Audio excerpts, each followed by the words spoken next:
استقامت میں سلامتی اور بڑائی میں ندامت ہے۔ مومن ہمیشہ عذاب الہی سے خائف اور اس کی رحمت کا امیدوار رہتا ہے۔ دنا وہ ہے جو اپنے آپ کو پہچانے۔ سب سے پہلی عبادت یہ ہے کہ انسان مصیبت میں صبر کر کے اللہ تعالیٰ کی طرف سے مدد کا منتظر رہے۔ یاد الہی سے چشم بصیرت میں روشنی اور دل میں نور پیدا ہوتا ہے۔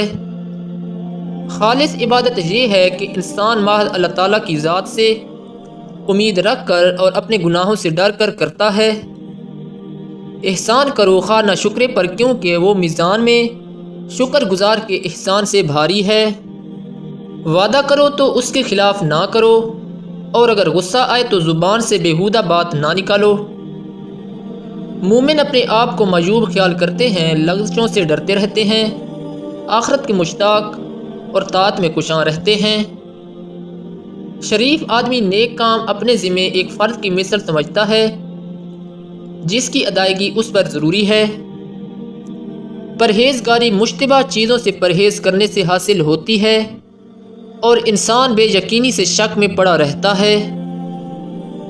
غنی وہ ہے جو قناعت کرے، اور باعزت وہ ہے جو اللہ تعالیٰ کی اطاعت میں مصروف ہو۔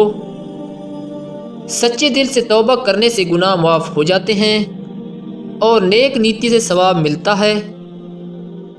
سچائی زبان کی امانت دار ایمان کا ہیلہ ہے۔ دولت سے جیسے زور و قوت حاصل ہوتا ہے ویسے ہی ذوق بھی پہنچتا ہے، اور دنیا جیسے آتی ہے ویسے ہی چلی جاتی ہے۔ مزید ویڈیوز کے لیے ہمارے اس چینل کو سبسکرائب ضرور کر لیں۔ شکریہ۔ اللہ حافظ۔